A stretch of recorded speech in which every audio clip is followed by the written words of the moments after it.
The war room aboard the Coalition flagship was designed to hold representatives from 17 different species.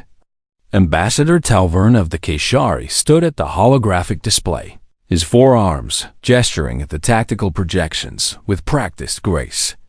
Around him, the other species watched as colored lights showed fleet positions across a dozen star systems. The Gaethon swarm has occupied the Helios cluster for 6 standard months, Talvern explained, his translator converting his clicking mandibles into smooth galactic common. Our intelligence suggests they have fortified 12 planets and established breeding colonies on 7 of them. Current population estimates place their numbers at approximately 4 trillion drones. A murmur ran through the assembled ambassadors. The Vexari representative, a being that resembled a floating jellyfish wrapped in robes, pulsed a soft blue. The preservation doctrine must be observed. We will establish blockade positions around each occupied world, cut off their supply lines, force negotiation through attrition. The projections show this approach will take between 18 and 36 months, added the Vorku ambassador, a stocky reptilian creature covered in ceremonial armor. Acceptable casualties are estimated at 2 million coalition forces, with Gaethon losses projected at 1.7 trillion drones. The numbers hung in the air like a prayer. This was how war was done in the civilized galaxy.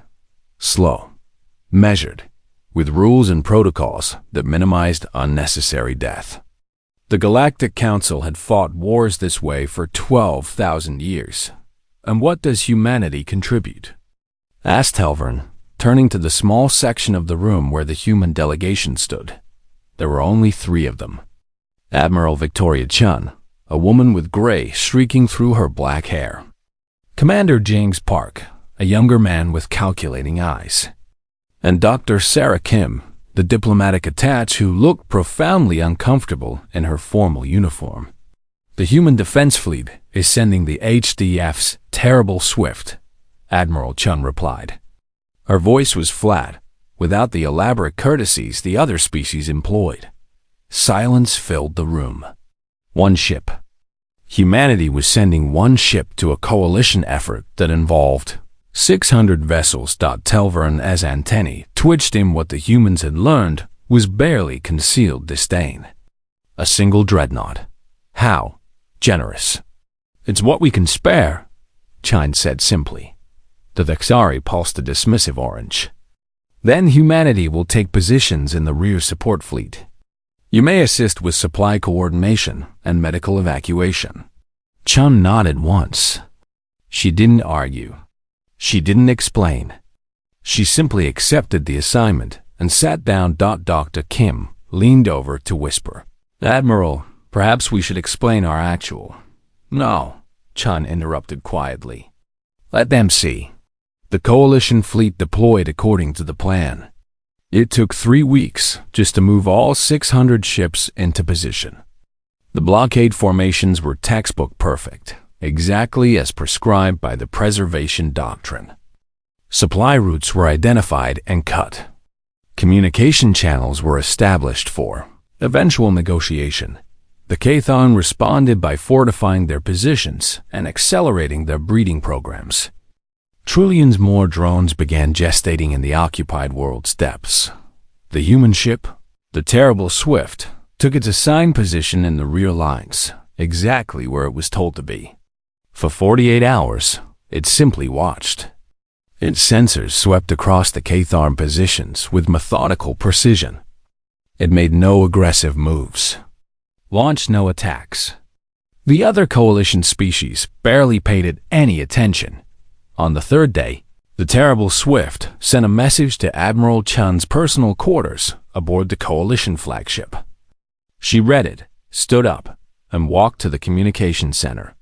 This is Admiral Chun to all coalition vessels, she broadcast on the open channel. Humanity is initiating independent action against priority targets. Please maintain current positions and prepare for rapid hostile disintegration. What? Talvern's voice crackled across the comm. Admiral, You are not authorized to.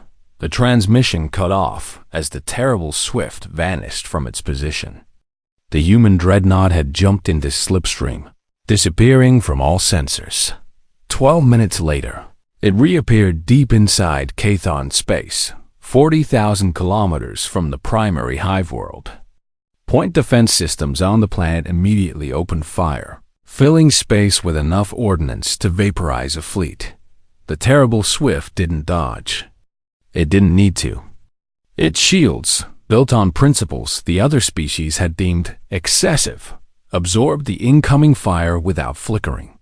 The ship rotated on its axis, brought its main weapons to bear, and fired a single projectile at the planet's surface. Not a missile. Not an energy beam. A simple tungsten rod, 20 meters long and 2 meters wide.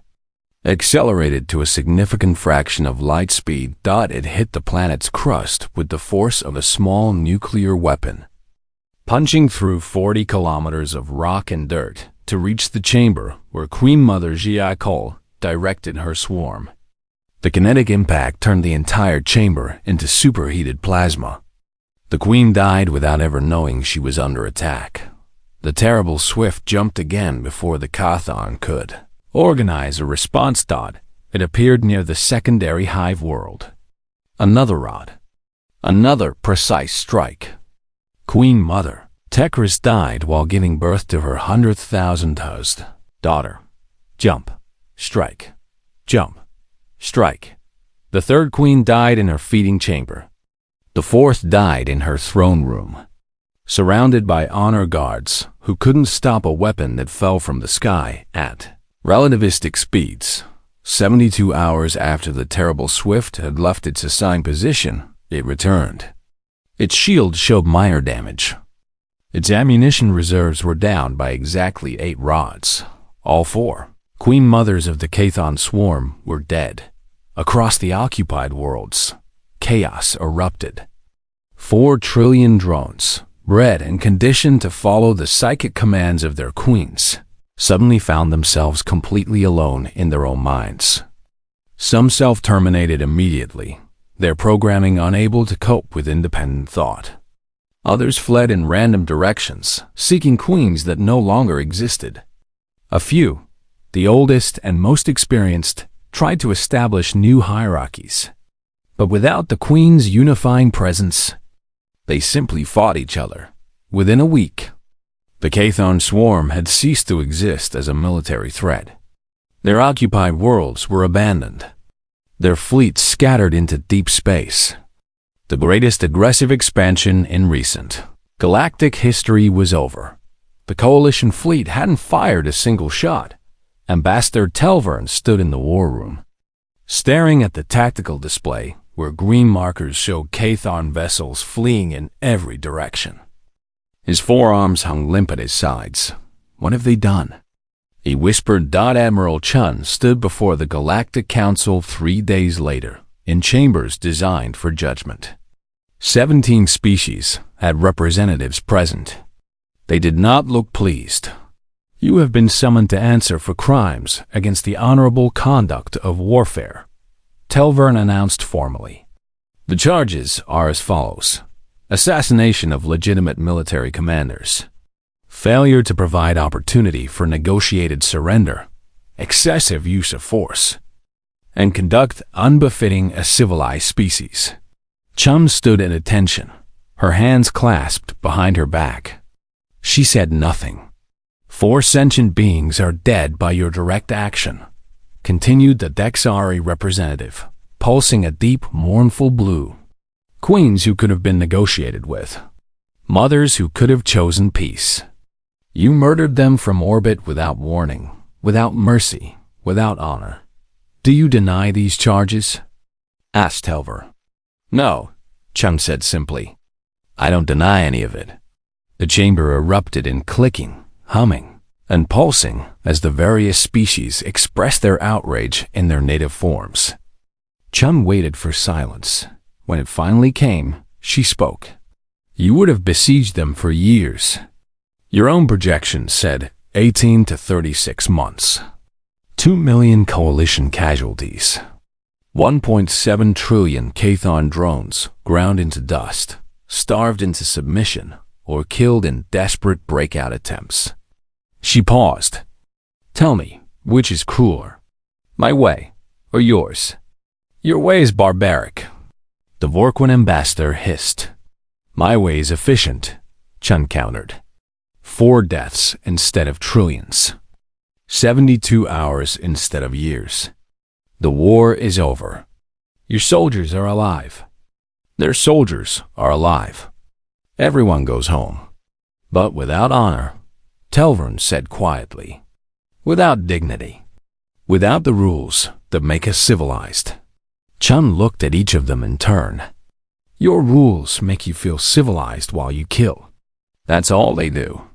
The council chambers fell absolutely silent. Chun continued, her voice hard. You will vote. You will condemn us. You will feel righteous about it. But the war is over, and almost everyone is still alive. Remember that when the next war comes, nobody had an answer for her. The council voted to censure humanity. It was a formal condemnation, recorded in the official histories, noting that human military doctrine violated the principles of civilized warfare. They stopped short of expulsion, mostly because several species quietly admitted they were relieved the war had ended so quickly. Admiral Chun returned to Earth. The terrible Swift returned to patrol duties.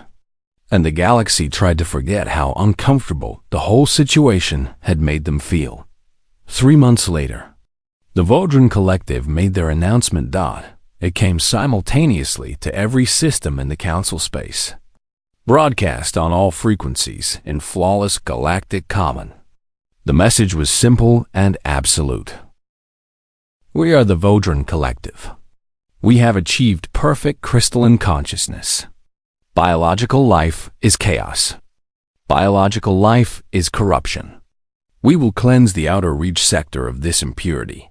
All biological entities have 3 standard months to evacuate each world before purification begins. This is our mercy. The message included a list. 47 worlds. 47 populated planets that the Vodran had decided needed to be cleansed. The first world on the list was Theta Caris, a Kashari agricultural colony with 6 billion inhabitants.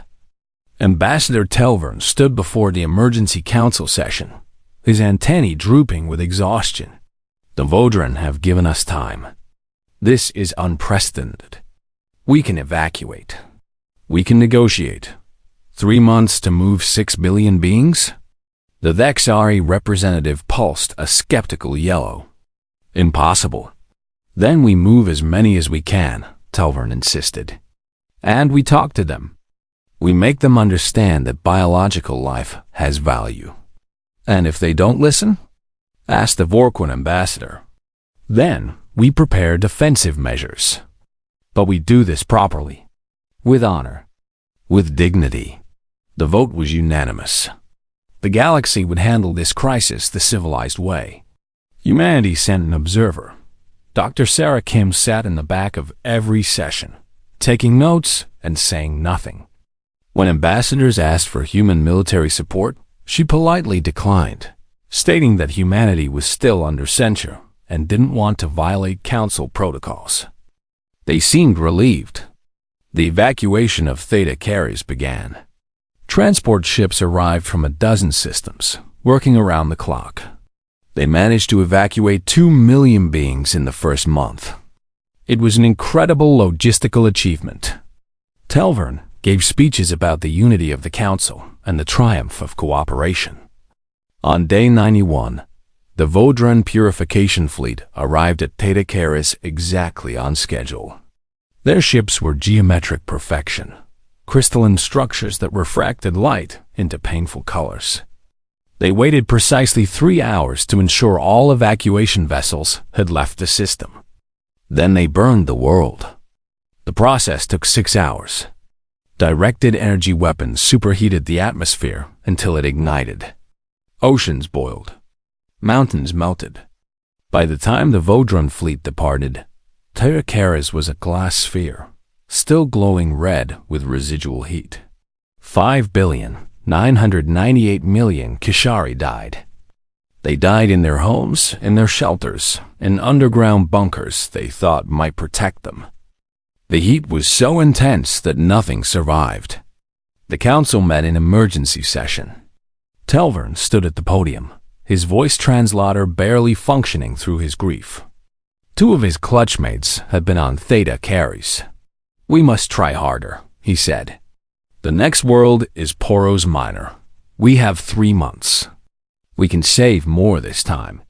The diplomatic outreach to the Vodran Collective continued. Messages were sent daily. Some were philosophical, arguing for the value of biological diversity.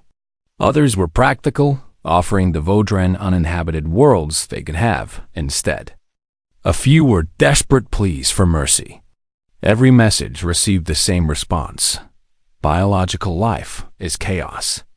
Biological life is corruption. Cleansing will continue as scheduled. Poros Minor was evacuated. 3 million saved out of 7 billion. The Vodran arrived on schedule and burned it clean. Dr. Kim watched from the observation gallery as the council debated next steps. 5 worlds were now gone. 35 billion sentient beings dead. The evacuation efforts were getting better, but even the most optimistic projections showed they could only save about 10% of each world's population. She stood up and walked out. Nobody noticed. 12 days later, alarms started screaming on every Vodran vessel simultaneously.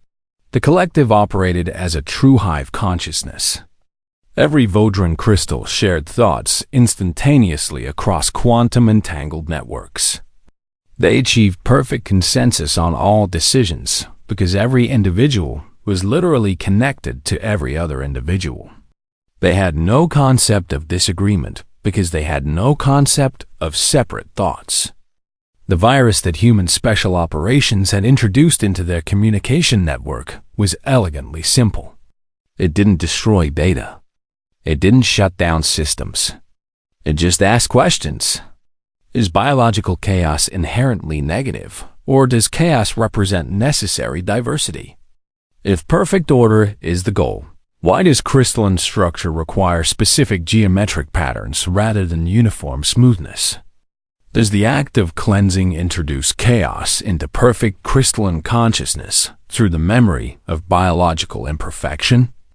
The Vodran Collective tried to process these questions the way they processed everything, by achieving unanimous consensus across all 3 million crystalline consciousnesses simultaneously. They couldn't. Philosophy, by its nature, has no single correct answer. Every Vodran consciousness examined the questions from slightly different angles based on their individual experiences. Those tiny differences multiplied across 3 million minds, each one trying to achieve perfect harmony with all the others while thinking something slightly different. The collective fragmented. Within hours, the unified Vodran Collective had splintered into hundreds of philosophical factions. Some believed biological chaos was beautiful. Others doubled down on the need for purity. Still others questioned whether consciousness itself was a form of chaos that needed to be cleansed. The purification fleet stopped advancing. The ships just hung in space, their crystalline structures flickering with cascading colors as the minds inside them argued with themselves. Some ships tried to continue toward the next target world, only to be blocked by other ships from different philosophical factions. The Vodran were too busy debating the nature of existence to murder anyone. The council didn't understand what had happened at first. They thought it was a miracle. The Vexari representative declared it an act of cosmic mercy. The Vorquin ambassador suggested the Vodran had achieved a higher plane of consciousness. Then, the evidence started arriving. A Kishari intelligence officer detected unusual communication patterns in Vodran transmissions. A Vexari scientist noticed the philosophical questions repeating across multiple frequencies. A Vorquin analyst traced the questions back to a source point, a human stealth ship that have been operating in Vodran space for the past 2 weeks. Dr. Kim was summoned before another emergency council session. She stood where Admiral Chun had stood 3 months earlier. The ambassadors looked just as angry, just as betrayed. "You committed cultural genocide," Telvern said, his voice translator crackling with suppressed rage. "The Vodran Collective no longer exists as a unified consciousness. You destroyed them." "They still exist," Dr. Kim replied calmly. "All 3 million of them. They're just arguing with each other instead of killing you. You had no right." The Lex Ari pulsed an angry red. "We could have found a diplomatic solution. We could have made them understand." 5 worlds, Dr. Kim said quietly. 35 billion dead. How many more worlds were you willing to sacrifice while you found your diplomatic solution? "That's not the point," the Vorquin ambassador hissed. "You use psychological warfare. You weaponize philosophy itself. This is beyond barbaric. It's effective?" Dr. Kim suggested. The chamber erupted in outrage. Multiple ambassadors were shouting at once, their translator systems struggling to keep up. Dr. Kim waited for the noise to die down. When it did, she pulled up a holographic display. Numbers filled the air in cold blue light. World 1, Theta carries, 6 billion inhabitants. 2 million evacuated. 5,998,000,000 dead. She advanced the display. World 2, Poros Meyer, 7 billion inhabitants. 3 million evacuated.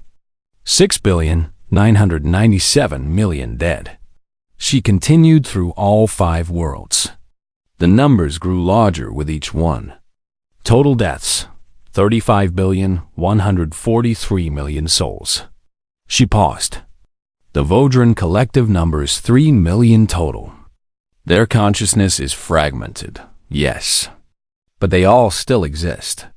They're just confused instead of genocidal. She turned to face the council directly.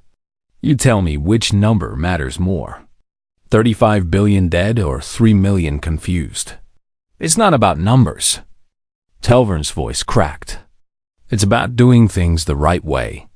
With honor. With respect for other cultures.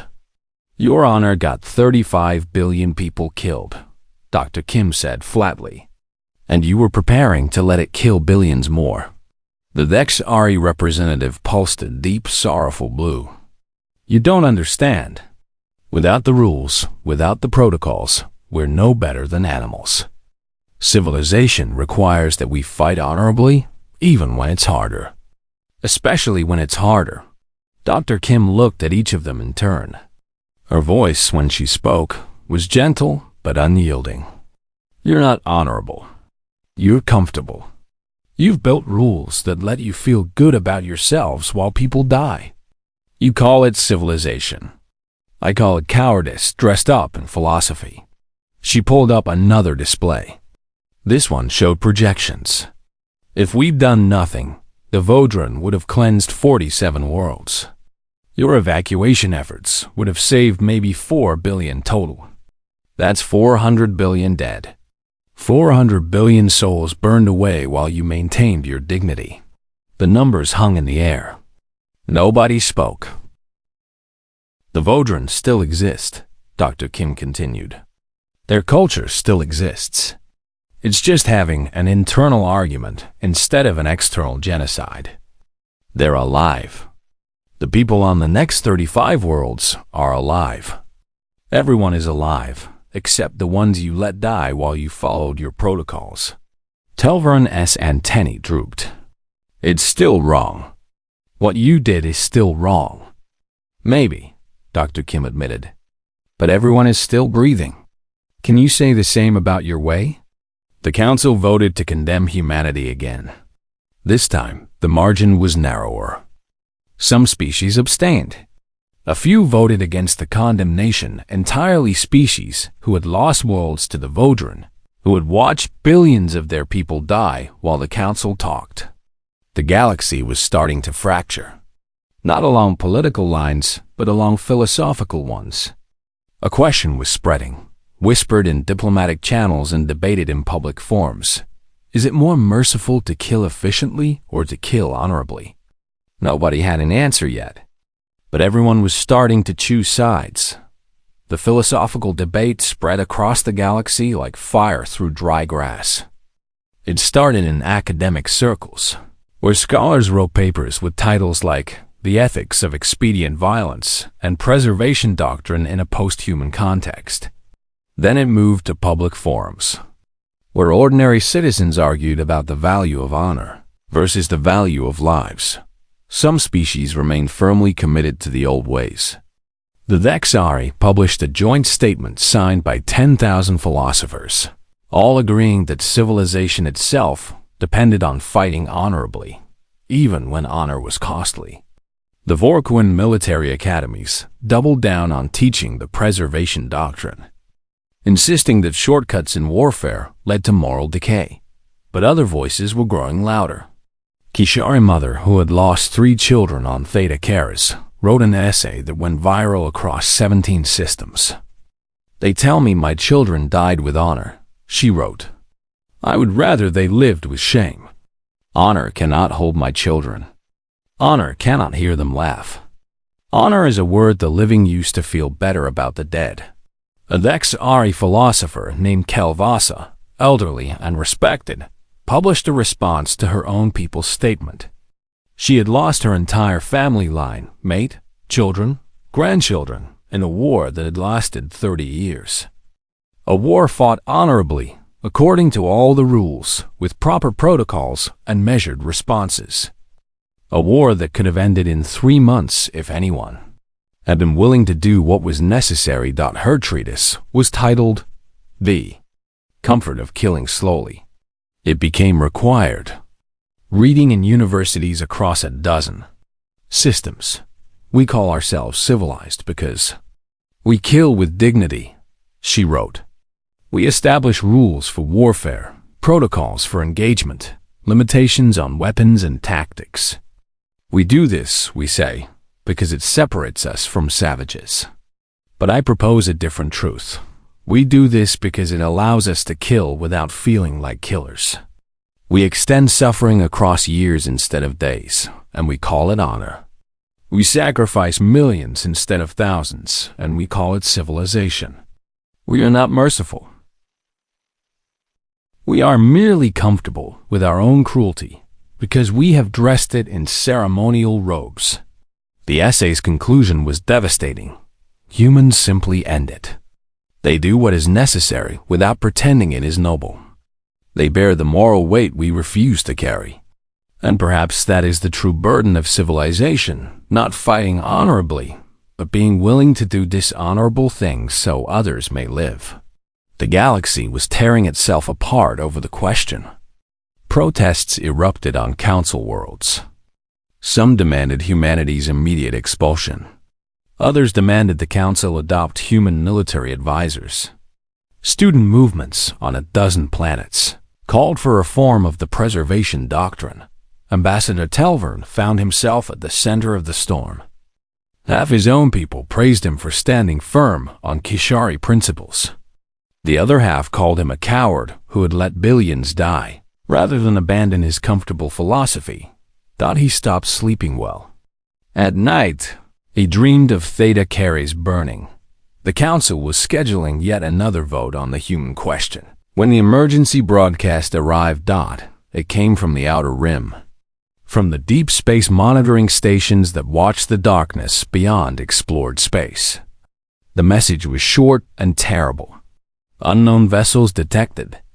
Massive signatures. Not responding to hails. Approach vector indicates hostile intent. Requesting immediate. The transmission cut off within 6 hours. The council had lost contact with 4 monitoring stations. Within 12 hours, it was 7. The pattern was clear. Something was moving through council space, destroying everything in its path. The first refugee ships arrived 2 days later. They brought stories of ships that looked like they were made from organic matter, huge and grotesque. Ships that didn't fire weapons in any conventional sense. They simply touched planets, and the planets died. All life consumed, all technology absorbed. Everything reduced to lifeless rock. The Devourers had arrived. The Council assembled an emergency defense fleet. 600 ships, the largest military gathering in recent history. They established defensive positions around the most likely target worlds and prepared to implement the preservation doctrine. Ambassador Telvern led the first diplomatic mission. His ship broadcast greetings in 4,000 languages, including mathematical formulations, visual patterns, and harmonic sequences. Surely any intelligent species could recognize an attempt at communication. The Devourer ship responded by consuming his escort vessel. It happened in seconds. The ship simply extended tendrils of organic matter that pierced the hull, and then the vessel collapsed inward, all matter being drawn into the Devourer's mass. The crew of 200 vanished without a trace. Telvern's ship barely escaped. He returned to the Council with shaking limbs and a recommendation: abandon diplomacy. Fight with everything they had. The Council fleet engaged the Devourers in the Creo system. It was a textbook defensive battle, exactly as prescribed by the preservation doctrine. Measured force, calculated responses, preservation of resources for prolonged engagement. The Devourers consumed 70 ships in 4 hours. They didn't seem to have any concept of measured force. They simply absorbed everything they touched, growing larger with each vessel they consumed. The fleet retreated. The Devourers continued advancing. In 2 months, the Council lost 40 star systems. Not just lost military engagements, lost the systems entirely. Every world the Devourers touched became a dead sphere of rock. Billions died. Entire species went extinct.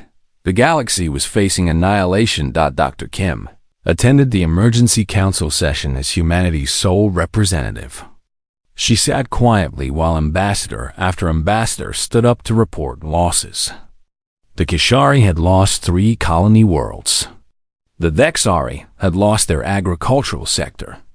The Vorquin had lost their military academy system. When she finally stood up to speak, the chamber fell silent.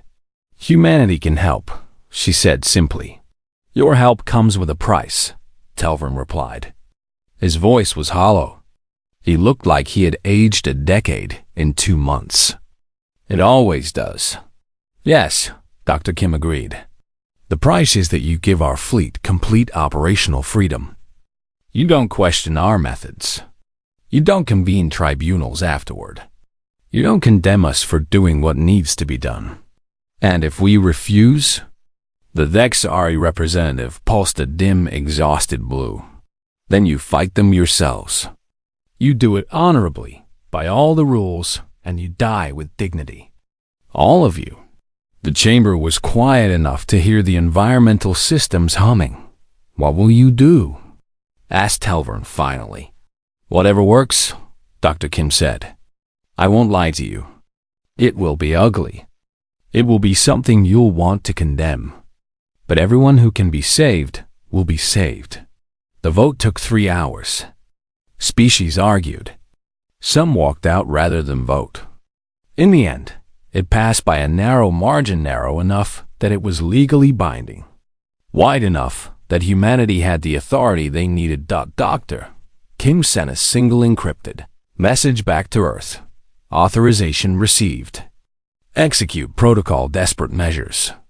The human fleet that arrived wasn't large. 15 ships compared to the Council's 600. But they moved differently. Where Council vessels maneuvered cautiously, human ships darted forward aggressively. Where Council doctrine called for measured engagement, human doctrine called for overwhelming force. The first engagement was a disaster by Council standards. The human ships didn't try to fight the Devourers directly. Instead, they tracked the Devourer fleet's trajectory, calculated their origin vector, and sent a single automated vessel on a one-way journey into deep space.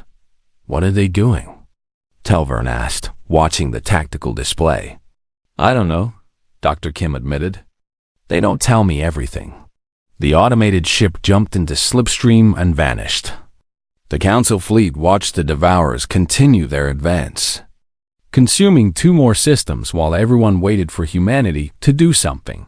3 weeks later, something changed. The Devourer fleet stopped advancing. Their ships, which had moved with implacable purpose since they arrived, suddenly began moving erratically. Some turned back the way they came. Others clustered together as if confused. A few simply stopped moving entirely, hanging in space like dead things. Then, slowly, the entire Devourer fleet began retreating. Not an organized withdrawal, it was panicked flight. They abandoned systems they had just consumed. They left behind partially processed worlds. They fled toward the outer rim like something was chasing them. Within a week, every Devourer ship had left Council space entirely. The galaxy was saved. Telvern stood in the observation deck of the Council flagship, watching the tactical display show Devourer signatures disappearing into unknown space. Dr. Kim stood beside him. "What did you do?" he asked quietly. "We found where they came from," Dr. Kim said. "A processing station in deep space. The place where they've been taking all the matter they consume. Their home base. And you destroyed it?" "No, we infected it." She pulled up a holographic display. It showed microscopic imagery of something that looked disturbingly like cancer cells. "Modified Earth cancer cells," she explained. "Re-engineered to consume the exotic matter the Devourers use for fuel. Their own immune systems can't recognize it because cancer mimics normal cellular function. Their station is literally eating itself from the inside, the same way they eat planets." Telvern's antennae drooped in horror. "You gave them cancer." "We gave them a taste of their own medicine," Dr. Kim corrected. "They consume everything they touch. Now something is consuming them. Poetic, really. It's monstrous. It's effective. How many of your people are alive right now who wouldn't be if we'd done this your way?" Telvern had no answer. He knew the numbers. Everyone knew the numbers. At the rate the Council fleet was losing battles, they would have been completely defeated within 6 months. Casualty projections had ranged in the trillions. Instead, almost everyone was still alive. "There will be another tribunal," he said finally. "I know," Dr. Kim replied. "There's always a tribunal." She turned to look at him directly. "You're going to have to make a choice, Ambassador. All of you will. You can condemn us, expel us, preserve your philosophical purity while accepting that the next existential threat might end you. Or you can accept that survival sometimes requires ugly choices. Those shouldn't be the only options," Telvern said softly. "But they are. The universe doesn't care about your comfort. It doesn't care about honor or dignity or any of the things you've built your civilization around. It just is. And sometimes, the only choice is between dying nobly or living with guilt." Telvern looked at the tactical display, watching the last Devourer signatures disappear into the darkness. "I don't know if I can live with that," he admitted. "You don't have to," Dr. Kim said gently. "That's what humanity is for. We'll carry that weight. We'll make those choices. We'll be the ones who can't sleep at night. You just have to let us." The final tribunal was scheduled for the following month. The entire galaxy would be watching. The question would be put to a vote. Should humanity remain in the Galactic Council, or should they be expelled for their repeated violations of civilized warfare? But something had changed. The debate was no longer just philosophical. It was practical, because everyone knew, now, that another threat would come eventually. And when it did, they would face the same terrible choice. Honor or survival. Comfort or efficiency. Dying with dignity or living with guilt. The galaxy was learning a truth that humanity had known for millennia. Sometimes, The most merciful choice is the one that haunts you forever. The council chambers were filled to capacity. Every species had sent their full delegation. Gallery seats that normally sat empty were packed with observers, journalists, and citizens who had traveled across the galaxy to witness the vote. The question before them would shape the future of galactic civilization. Should humanity remain in the Galactic Council? Admiral Victoria Chun stood at the podium where she had stood twice before. Dr. Kim sat in the human delegation section, her face carefully neutral. Behind them, on the walls, holographic displays showed the numbers. 3 separate incidents, 3 human interventions, 3 violations of the preservation doctrine. 3 times the galaxy had been saved at the cost of its principles. Ambassador Telvern opened the proceedings. He looked older now, his carapace dulled, his movements slower. The past months had taken their toll. "We gathered today to decide the future of this council," he began. "Humanity stands accused of 3 separate violations of civilized warfare. They assassinated the Kathon Queens without warning. They committed psychological warfare against the Vodran Collective, fragmenting their consciousness. They weaponized disease against the Devourers, using biological horror as a military tactic." He paused, letting the charges hang in the air. "These are facts. Humanity does not dispute them. The question before us is simple. Can we, as a civilization, accept these methods? Can we allow a species to remain in our council when they repeatedly violate everything we believe makes us civilized?" The Vexari representative rose, pulsing a formal blue. "I speak for those who say no. What humanity does is not warfare. It is butchery dressed up as strategy. They do not fight, they simply eliminate. They show no respect for their enemies, no mercy, no understanding that even in war there must be rules." A Vorquin general stood next. "Humanity claims efficiency, but what they practice is expedience. They take shortcuts that lead to moral decay. Today they kill without honor because it saves lives. Tomorrow they might kill without reason because it's convenient. There must be a line. There must be standards." One by one, species rose to condemn humanity. The arguments were familiar now: honor, dignity, the rules that separated civilization from savagery. Some spoke with genuine conviction. Others spoke because it was expected, because their constituents demanded it, because the alternative was too frightening to consider. Then Kelvas arose. The elderly Thesari philosopher who had lost her family to an honorable war. The chamber fell silent. "I am voting to keep humanity in the council," she said quietly. Her translator carried her words to every ear. "Not because I approve of their methods, not because I think they are right, but because I am tired of being comfortable while people die." She pulsed a deep, sorrowful purple. "We have killed trillions over the millennia. We have conducted wars that lasted decades, conflicts that spanned generations, campaigns that sacrificed entire worlds. And we felt righteous about it because we followed the rules. We told ourselves we were civilized because we killed slowly, with ceremony, with protocols that made us feel better about the blood on our hands." She paused, her elderly form trembling slightly. "Humanity does not make us feel better. Humanity makes us feel guilty. And perhaps that is what we need. Perhaps civilization is not about following comfortable rules. Perhaps it is about being willing to feel the weight of necessary evil so that others need not die for our peace of mind." A Kishari scientist stood, one of the survivors from Theta Caris evacuation. "I watched my world burn.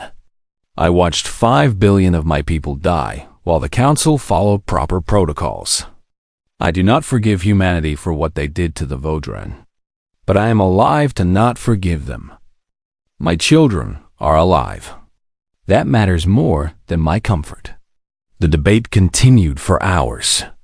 The galaxy was genuinely divided, not along species lines or political boundaries, but along a fundamental philosophical fault line.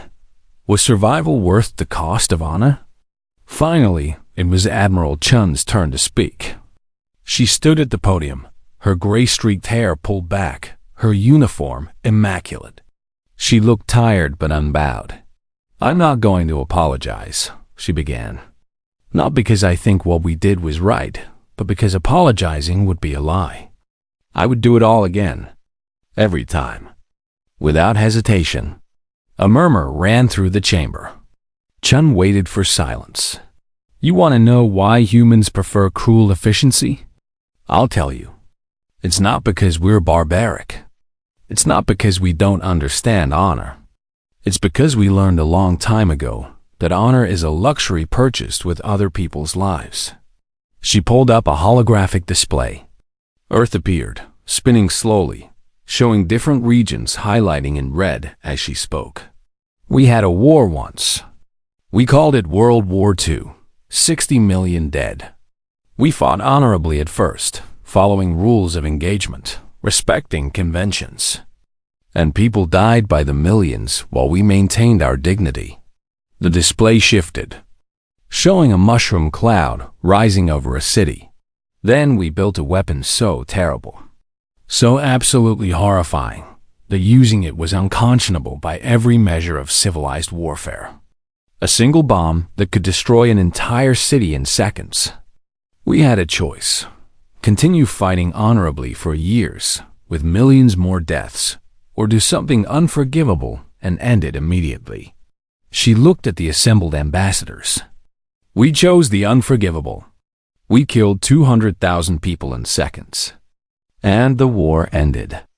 The major human nations never fought directly again because the weapons were too terrible. The mere existence of ultimate horror created peace." "That's not peace," the Dexari representative protested. "That's fear." "Yes," Chun agreed. "It is. And it saved billions of lives over the next century. We learned that sometimes true mercy wears the face of overwhelming horror. That the threat of total annihilation can preserve peace better than 1,000 honor-bound skirmishes." She advanced the display again, showing human history in fast forward. Wars growing shorter, casualties dropping, periods of peace lengthening. Every generation of humans has to learn this lesson again.